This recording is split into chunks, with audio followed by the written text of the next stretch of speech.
Hey everybody, and welcome back to the channel. Today we're doing something a little different. Something I've been scared of, to be honest. And taking a deep dive into the world of Indian street food. Now, I love to eat. Anybody who knows me knows I love to eat. But there are some foods out there that make you wonder, how did they even to put those things together? And I'm just gonna be honest, some of this street food had me wondering. But you know what? I'm game for anything once. And for you guys, I'll even try it twice. So stick with me while we explore the wild, wonderful, and sometimes very spicy world of Indian street food. Get ready to laugh, and maybe cringe a little. Okay, first up we have pani puri. And let me tell you, these little things are in India. They're like the popcorn of India. And just like popcorn, you can't just have one. They're addictive little flavor bombs. So picture this. You've got this crispy, hollow shell, and they stuff it full of this amazing mixture of potatoes, chickpeas, chutneys. Oh my gosh, the chutneys. Sweet, sour, spicy, sometimes all three at once. And then, right before you pop the whole thing in your mouth, they dunk it in this liquid. It's called pani, and let me tell you, it's an experience. Tangy, spicy, sometimes a little sweet. It kind of explodes in your mouth. I'm not gonna lie, the first one threw me for a loop. It was like nothing I'd ever tasted before. But by the third one, oh honey, I was hooked. So if you're anything like me, you have a deep, abiding love for fried bread. And trust me, nobody does fried bread quite like India. Enter chole bhature. Imagine the fluffiest, most enormous piece of fried bread you've ever seen. Seriously, this thing is like a pillow of fried dough. And it's served alongside this rich, spicy chickpea curry called chole. Now, I know what you're thinking. Ellen, this sounds like a heart attack waiting to happen. And you might be right. But trust me, it is so worth it. The fluffy bread soaks up all that delicious curry, and it's like a party in your mouth. And the best part? This is like breakfast food in India. I'm telling you, these people know how to live. Chapter 3.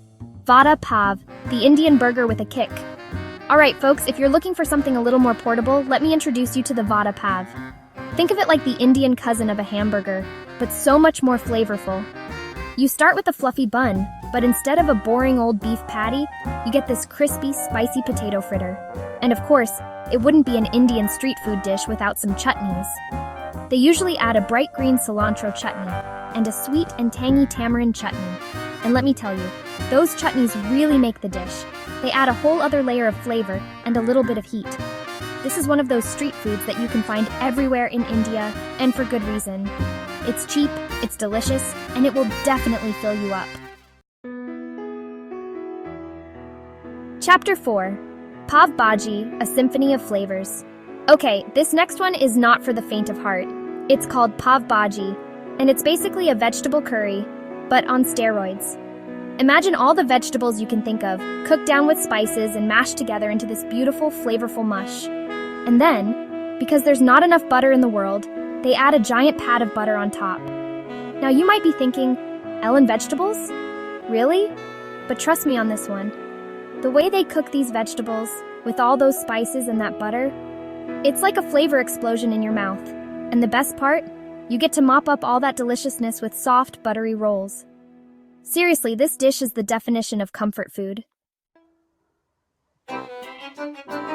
Chapter 5. Samosa, the triangle of deliciousness. Last but not least, we have the samosa. This is one of those street foods that has gone totally global, and for good reason. It's like a little fried pocket of happiness.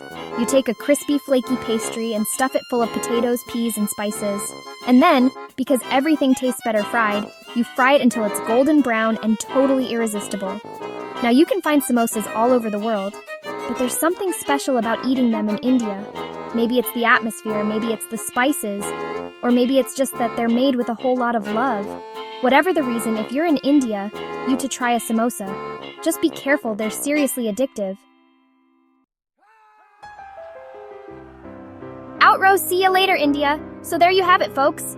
My wild, wonderful, and sometimes very spicy adventure through the world of Indian street food. I'm not gonna lie, some of it was a little outside my comfort zone, but I'm so glad I tried it all. And who knows, maybe I'll even go back for more. That pani puri is calling my name.